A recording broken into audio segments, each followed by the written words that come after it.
Me jubilé como doctora a los 60, y terminé trabajando más por WhatsApp que en el consultorio. Me llamo Patricia, tengo 60 años, soy doctora y, en teoría, ya debería estar retirada, tranquila, viendo novelas, cuidando plantas o haciendo crucigramas para mantener la mente activa, como si la mente se jubilara junto con el cuerpo. Eso dice la gente. Eso dice el sistema.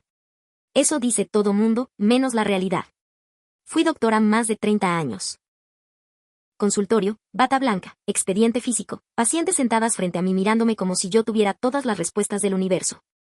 Jornadas largas, guardias mal pagadas, cansancio acumulado en los huesos. Y aún así, cuando por fin llegó el momento de retirarme, nadie me explicó qué se supone que haces cuando dejas de ser la doctora. Los primeros meses fueron raros. Al principio descansé. Mucho. Dormí. Me levantaba sin despertador. Desayunaba sin prisa. Y luego, poco a poco, empezó una sensación incómoda, como picazón interna. No era estrés. Era inutilidad. Porque nadie te dice que después de dedicarle tu vida a cuidar a otros, el silencio pesa. Empezaron los mensajes. Siempre empiezan así. Doctora, disculpe que la moleste. Mujeres de todas las edades. Amigas de amigas. Vecinas. Hijas de conocidas. Preguntas sobre hormonas, bochornos, cansancio, cambios de humor, reglas locas, menopausia. Yo contestaba rápido, por costumbre, por ética, por cariño. Gratis, claro. Porque cuando algo lo sabes mucho tiempo, te enseñan que no se cobra, se comparte. Mi familia estaba feliz. Ya descansa, ya trabajaste mucho, disfruta. Y yo asentía. Pero por dentro sentía que me estaban apagando a la fuerza. Porque descansar está bien, pero sentirte estorbada no, y eso nadie lo dice cuando te aplauden por jubilarte. Un día, después de contestar como 20 mensajes seguidos, mi hija me dijo algo que me descolocó. Mamá, ¿por qué no cobras? Me reí. Cobrar. ¿Cómo iba a cobrar por contestar WhatsApp? ¿Cómo iba a cobrar por explicar cosas que llevo explicando toda la vida? Además, eso no era consulta de verdad. No había escritorio. No había bata. No había ritual. Pero la pregunta se quedó. Igual que todas las anteriores. Y empezó a incomodar. Porque mientras yo me decía que ya estaba retirada, mi celular no paraba. Mujeres agradeciendo. Mujeres diciendo nadie me había explicado así. Mujeres que por primera vez entendían lo que les pasaba. Y yo, cansada pero viva. Útil. Con la cabeza funcionando mejor que nunca. Ahí empezó el conflicto. Entre la doctora vieja escuela que juró medicina en un sistema rígido, y la mujer de 60 años que todavía tenía demasiado que decir. Y todavía no sabía lo que venía. Porque aceptar que aún tenía valor era apenas el principio. La primera vez que pensé en cobrar me sentí casi delincuente. Como si la Secretaría de Salud fuera a aparecer en mi sala a quitarme el celular. Porque en mi cabeza, consulta era sinónimo de consultorio, y todo lo que no pasara ahí no contaba. Aunque llevara décadas escuchando, diagnosticando, explicando. Aunque ayudara más por mensajes que muchos médicos en 5 minutos cronometrados. Seguí contestando gratis un tiempo más, diciéndome que lo hacía por ayudar, pero la verdad es que ya estaba cansada. No físicamente, mentalmente. Porque ayudar sin límites también desgasta, solo que nadie lo romantiza tanto como cuando se trata de mujeres cuidando a otras mujeres. Una noche, después de responderle a una señora a las 11:30 sobre bochornos y ansiedad, cerré el chat y me quedé viendo el teléfono. Pensé algo que me dio vergüenza admitir: esto ya es trabajo. No hobby. No favor. Trabajo. Y trabajo del bueno, del que no te enseñan a cobrar porque la vocación no se vende. Al día siguiente hice algo chiquito, casi simbólico. Le dije a una paciente nueva que podía orientarla por WhatsApp, pero que tenía un costo. No exagerado. No abusivo. Justo. Cuando mandé el mensaje sentí el corazón en la garganta. Esperaba molestia. Silencio. Reclamo. Lo que fuera. En cambio, me respondió: claro, doctora, dígame cómo le hago. Así. Sin drama. Sin juicio. Sin el peso que yo misma me había puesto. Primer subida fuerte de la montaña rusa. La consulta fluyó. Me escuchó. Me agradeció. Me pagó. Y yo me quedé sentada en la sala como 15 minutos, procesando algo muy incómodo. El problema nunca fue cobrar, el problema fue creer que no debía. Pero claro, no todo fue tan bonito. Cuando lo comenté con una colega, la cara le cambió. Eso no es ético. Eso no es medicina seria. Ten cuidado, Patricia. Ahí vino la bajada. El juicio profesional. El miedo a estar haciendo mal las cosas. Porque el gremio médico es muy bueno para criticar lo nuevo cuando no lo controla. Empecé a dudar. A pensar que a lo mejor tenía razón. Que yo ya estaba grande para experimentar. Que a los 60 no se empieza nada. Que mejor me quedara calladita, respondiendo gratis y sintiéndome útil sin incomodar a nadie. Pero los mensajes no paraban. Mujeres frustradas porque nadie las escuchaba. Porque en consulta les decían es normal y las mandaban a su casa. Mujeres que por primera vez entendían que su cansancio no era flojera, que sus cambios de humor no eran locura. Y yo ahí, con años de experiencia, fingiendo que no podía ayudar más. Una de ellas me dijo algo que me sacudió. Doctora, ¿usted explica como nadie no da cursos? Cursos. Talleres. Esa palabra me sonó enorme. Ridícula. Yo dando talleres en línea. Yo, que batallaba con el Zoom. Me reí. Le dije que no. Pero esa noche no dormí.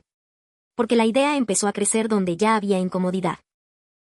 Empecé a ver talleres online. Mujeres hablando de salud hormonal. Algunas bien, otras diciendo barbaridades.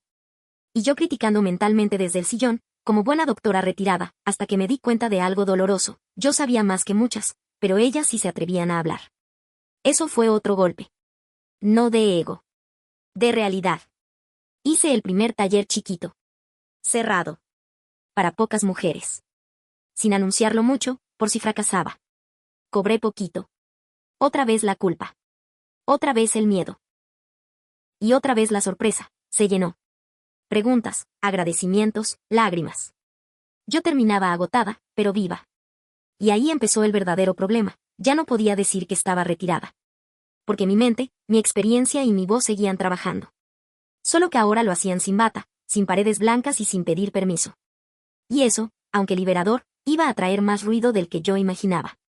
El problema de empezar algo nuevo a los 60 no es la tecnología, es la cabeza.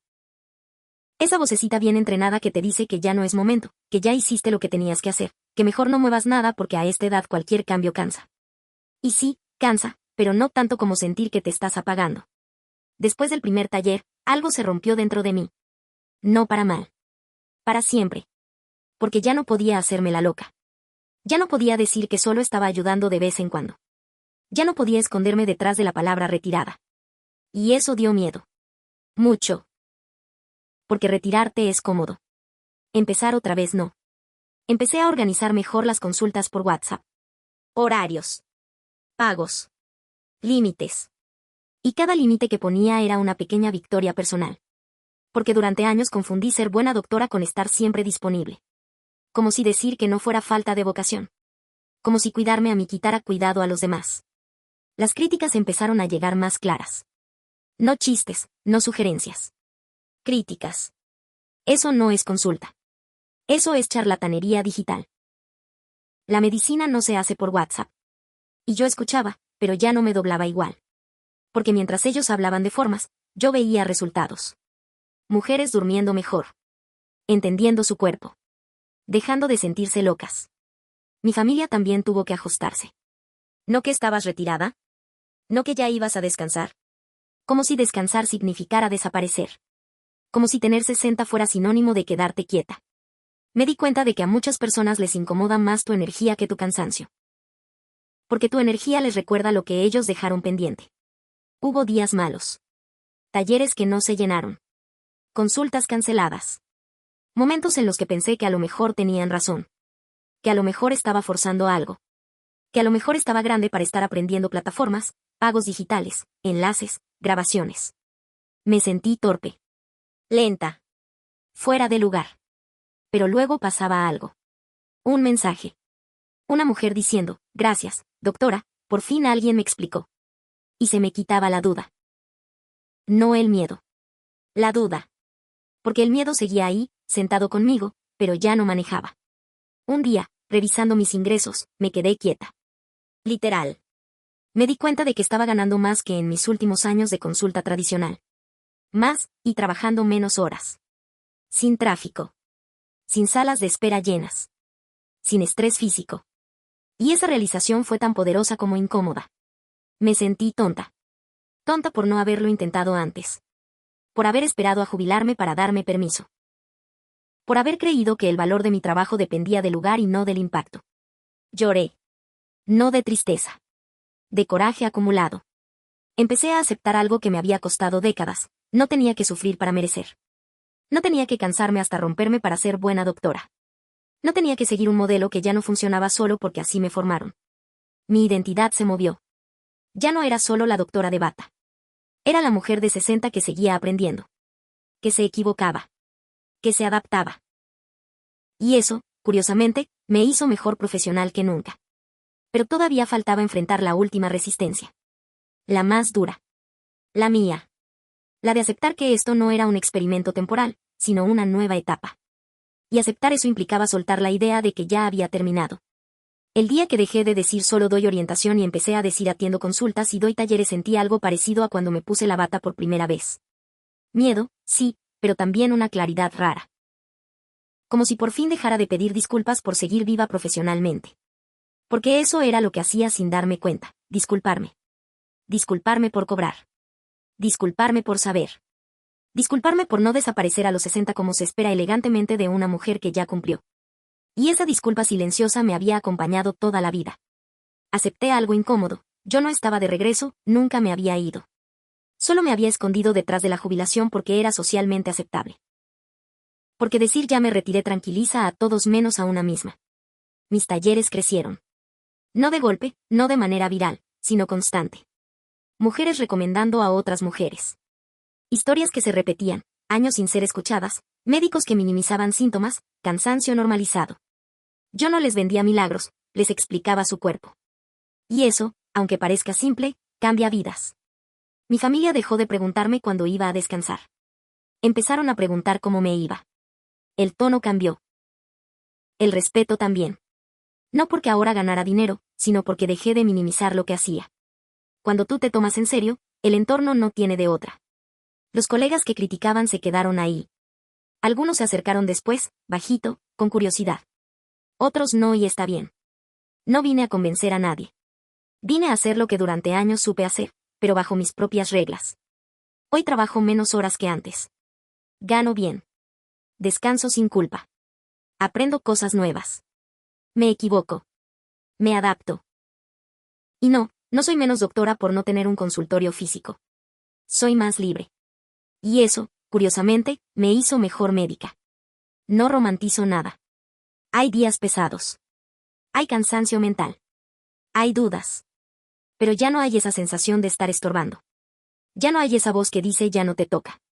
Porque entendí algo tarde, pero a tiempo, la experiencia no caduca, solo se devalúa cuando tú misma la escondes. A los 60 no me reinventé por moda ni por necesidad económica. Me reinventé porque todavía tenía algo que aportar y me negué a dejarlo guardado por miedo al que dirán. Y ahora dime tú, con honestidad brutal. ¿Cuántas veces has pensado que ya es tarde para empezar algo solo porque alguien decidió que esa era la edad correcta para detenerte? ¿Y cuánto conocimiento, talento o experiencia estás dejando guardado solo para no incomodar a los demás?